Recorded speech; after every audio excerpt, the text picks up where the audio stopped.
ఇప్పుడే వచ్చేసి 'మనశంకర వరప్రసాద్' గారు మూవీ ఫస్ట్ హాఫ్ అయితే చూసాను. ఓన్లీ ఫస్ట్ హాఫ్ అన్నమాట. సో, నా ఫస్ట్ హాఫ్ ఎలా జరిగింది, ఫస్ట్ హాఫ్ వరకు ఎలా ఉందో ఇప్పుడైతే తెలుసుకుందాం.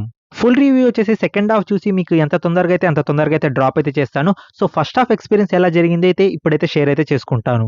మూవీ స్టార్టింగ్ అవ్వడమే చాలా మంచిగా అయితే స్టార్ట్ అయింది. నాకు అనిల్ రావిపూడి ఆ టచ్ అయితే కనిపించింది. అంటే మనకు అర్థమవుతుంది కదా! కామెడీతో కామెడీ అంటే డ్రామాతో డ్రామా అండ్ ఆ పంచెలు అండ్ ఆ సిట్యుయేషన్ కామెడీ ఇదంతా నాకు చూడ్డానికైతే చాలా బాగా అయితే అనిపించింది. 20 మినిట్స్ అయిన తర్వాత డ్రామా అనేది స్టార్ట్ అయింది. డ్రామాలో కూడా కామెడీ అయితే ఉంది. బట్ డ్రామా అంటే మూవీ ముందుకు పోవాలి కాబట్టి డ్రామా చూపించాలన్నట్టయితే అండ్ ఆ కామెడీ కూడా ఓకే. ఇంకా డ్రామాలో కామెడీ యాడ్ చేయాలి అన్నట్టయితే ఉంది. సో, కొన్ని సీన్స్ అయితే వర్కౌట్ అయ్యాయి. కొన్ని సీన్స్ అయితే వర్కౌట్ కాలేదు. మూవీలో ఏమి హైలైట్ సీన్స్ అయితే లేవు. ఓన్లీ ఫస్ట్ 20 మినిట్స్ వచ్చేసి బాగా అయితే నాకైతే నచ్చింది. అంటే మనకొచ్చేసి మన హీరో కొంచెం ఇన్నోసెంట్‌గా ఉండి దొరికిపోయి దాని తర్వాత అక్కడి నుండి ఫైట్ అయితే చేస్తాడు. అక్కడ వరకైతే మూవీ అయితే ఉంది. ఇక్కడ మనకు పిల్లల పోర్షన్ అనేది స్టార్ట్ అవ్వద్ది. ఇంకా స్కూల్‌కెళ్ళడము, అక్కడ సెక్యూరిటీ కోసం వెళ్ళడం ఇలా అనేది స్టార్ట్ అవ్వద్ది. అక్కడి నుండి మూవీ వచ్చేసి చాలా ఫ్లాట్‌గా అయితే వెళ్తూ ఉండింది. సో, నాకొచ్చేసి ఈ డ్రామా అనేది నాకైతే అంతగా అయితే ఇంప్రెసివ్‌గా అయితే అనిపించలేదు. ఫ్యామిలీ ఆడియన్స్‌కేమో నచ్చొచ్చేమో చాలా మందైతే నవ్వుతూ ఉన్నారు. బట్ నాకొచ్చేసి ఎందుకో అంత కన్వీనియన్స్‌గా అయితే అనిపించడం లేదు స్టోరీ.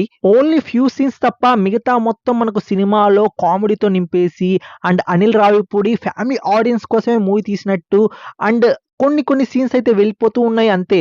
అండ్ ఆ పిల్లల సీన్స్ అండ్ కొన్ని క్రింజ్ సీన్స్ కూడా ఉన్నాయి. ఆ క్రింజ్ సీన్స్ నాకు అంతగా అయితే ఇంప్రెసివ్‌గా అయితే అనిపించలేదు. ఇక్కడొచ్చేసి మీ లవ్ స్టోరీ చెప్పండి అని ఒక సీన్ అయితే ఉంటది. మన హీరో ఆయన లవ్ స్టోరీ అయితే చెప్తాడు. 3 సార్లు కోయిన్సిడెన్స్‌గా అయితే కలుస్తారు. సో, ఆ లవ్ స్టోరీ కూడా అంత కన్వీనియన్స్‌గా అయితే లేదు. నాకొచ్చేసి ఆ లవ్ స్టోరీ వచ్చేసి క్రింజ్ లాగా అయితే అనిపించింది. బ్యాక్‌గ్రౌండ్‌లో ఒక మ్యూజిక్ అయితే వస్తూ ఉంటుంది. హీరోయిన్‌తో కలిసినప్పుడు ఆ పాట అండ్ ఆ కోయిన్సిడెన్స్‌గా కలవడము, వీళ్ళ మధ్య లవ్ స్టోరీ అసలెలా ఏర్పడింది ఇదంతా అసలు నాకేం అర్థం కాలేదు. సో, అలా అనేది ఆ ఫ్లాష్ బ్యాక్ అనేది చూపిచ్చేసారు. ఆ ఫ్లాష్ బ్యాక్ అంత ఇంప్రెసివ్‌గా అయితే లేదు. నాకొచ్చేసి అది క్రింజ్ లాగా అయితే అనిపిచ్చింది. ఓవరాల్‌గా ఈ మూవీ మీద నా ఒపీనియన్ ఏంటంటే కొన్ని సీన్స్ వచ్చేసి కామెడీ సీన్స్ బాగా అయితే వర్కౌట్ అయ్యాయి. ఇంకా మనకు సంక్రాంతిలో వస్తాడు బుల్లోడు ఉంటాడు కదా! చిన్నోడు. సో, తనొచ్చేసి ఫుడ్ తినే సీను అలానే కొన్ని సీన్స్ బాగా అయితే వర్కౌట్ అయ్యాయి. అండ్ మన హీరో గ్యాంగ్ ఉంటది కదా! ఫాలో చేస్తూ వాళ్ళు కొన్ని కామెడీ సీన్స్ అయితే చేస్తూ ఉంటారు. అవి అండ్ మెయిన్‌గా వచ్చేసి చిరంజీవి గారి యాక్టింగ్ వచ్చేసి పర్ఫార్మన్స్ సూపర్‌గా అయితే ఉంది. ఆయన చాలా రోజుల తర్వాత ఇలాంటి లుక్‌లో అయితే కనిపిచ్చారు.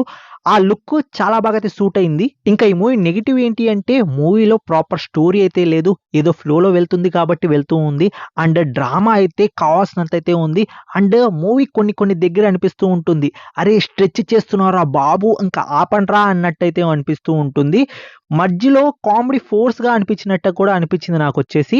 ఈ మూవీ ఎలాంటి వాళ్ళకంటే comedy audience and family audience ఉంటారు కదా! వాళ్ళకొచ్చేసి ఈ మూవీ పర్ఫెక్ట్‌గా అయితే సూట్ అవుతుంది. అండ్ వాళ్ళొచ్చేసి బాగా నవ్వుకుంటారు, ఎంజాయ్ చేసుకుంటారు. అండ్ టికెట్ రేట్‌కి న్యాయం జరిగినట్టయితే అనిపిస్తది. ఫస్ట్ హాఫ్ వరకు మాత్రమే. ఇంకా సెకండ్ హాఫ్ చూసి నీకు ఓవరాల్‌గా మూవీ ఎలా ఉందో మీకొచ్చేసి నేను క్లారిటీ అయితే ఇస్తాను. ఫస్ట్ హాఫ్ వరకు నాకొచ్చేసి మూవీ ఓకే. మూవీ గుడ్ పర్లేదు. ఒక ఫ్లోలో అయితే వెళ్ళిపోతూ ఉంటుంది. సో, కామెడీ ఆడియన్స్‌కి అలానే మనకు ఫ్యామిలీ ఆడియన్స్‌కి మూవీ నచ్చుతుంది ఫస్ట్ హాఫ్. మూవీ వచ్చేసి ఓకేష్ లాగా అయితే అనిపించింది. ఇప్పటి వరకు అదే డ్రామా మనకు ప్రీవియస్ మూవీస్‌లో ఎలా ఉంటుంది. హీరో మారిచ్చి మనకు అదే డ్రామా ఒక ఫ్లోలో అయితే తీసుకొని వెళ్ళిపోతూ ఉన్నారు. సో, ఫ్యామిలీ ఆడియన్స్‌కి అండ్ కామెడీ ఆడియన్స్‌కి అయితే నచ్చద్ది. సో, మూవీ వచ్చేసి నాకైతే ఇప్పటి వరకు ఓకేష్ గుడ్ ఫిల్మ్ లాగైతే అనిపించింది. ఈ వీడియోకి ఇంతే ఫ్రెండ్స్. ఫస్ట్ హాఫ్ అయితే చూసేసాను. సెకండ్ హాఫ్ కంప్లీట్ చేసుకొని ఫుల్ రివ్యూ అనేది మీ ముందుకొచ్చేసి తీసుకొనొచ్చేస్తాను.